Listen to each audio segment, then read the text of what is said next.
Well, the fitness wars are heating up in the tech industry. More and more companies rolling out new cutting-edge wearable technology that tracks everything from your heart rate to the steps you take, even your sleep cycles. But are the products worth the money? We're asking Luis Rincon, CEO of Wearables.com. So, I'm beginning to be just a little suspicious, right? I mean, we have so many entrants into this product category. Is it really paying off for these companies? Are people buying these products?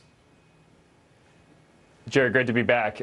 Is it really paying off for these companies? I think the massive investments that we're seeing right now is probably indicative that it's either already paying off or they're expecting it soon to pay off. What's going on here is really simple. U.S. consumers are looking for new ways to connect to their fitness goals and to their health data, and they want technology to help them. Brands are trying to capitalize on this. At Wearables.com, we recently just released a study showing 8 out of 10 American consumers actually want to use an activity tracker. And if you go to the youth, it's even higher than that. It's 9 out of 10. So brands are aware of this. And, lately, over the last 3 to 4 weeks, we've seen a flurry of new devices. Okay. And really, I think you and I both know what's going on there. It's the holiday season. Right. 1 out of 3 of these devices. Let's get down to it, because Americans are saying they want to use them to lose weight, fitness goal, keep the weight off. Let's walk through some of these products here, starting with the Jawbone Up 3. They have 2 of them, the Jawbone Up 3 and the Jawbone Up Move. Tell me what you think of those. Sure. So these were just recently announced. What Jawbone's doing, I think, is actually really smart. They're tackling both ends of the market. So the Up Move is hitting the affordable tracker market. It's $50. It's the first time they've released a tracker around that price point.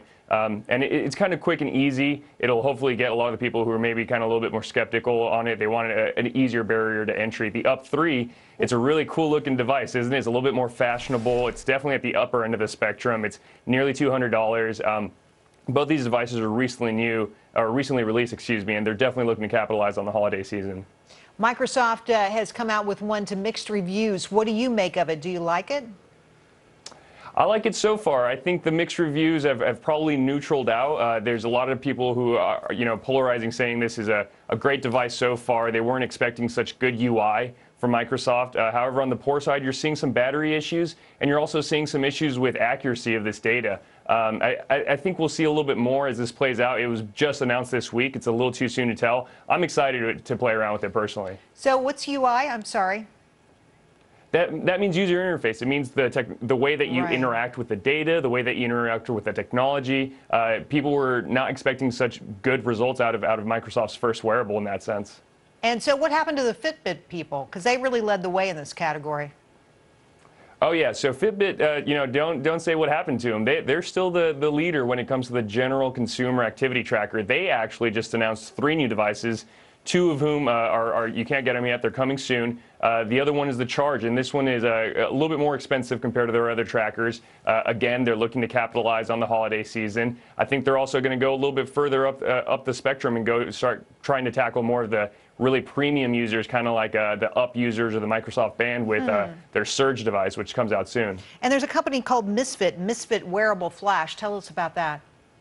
Yeah, so Misfit Wearables, I would really say it's Jawbone, Fitbit, and Misfit that you want to keep your eyes on if you're looking at the consumer activity tracker market. They're doing a couple interesting things. One, they just announced a new $50 very affordable tracker. It's really cool looking. That's the Flash. The second is, they're giving away their tracker. If you go to Victoria's Secret and you buy something, you actually get a free tracker. They're doing this whole train like an angel sort of program right now. It's pretty interesting.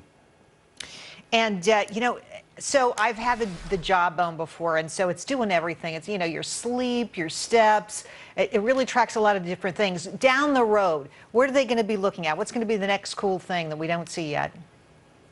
Sure. So I think, a lot of the devices that we've heard of, the 800-pound gorilla in this conversation is the Apple Watch, which comes out early next year.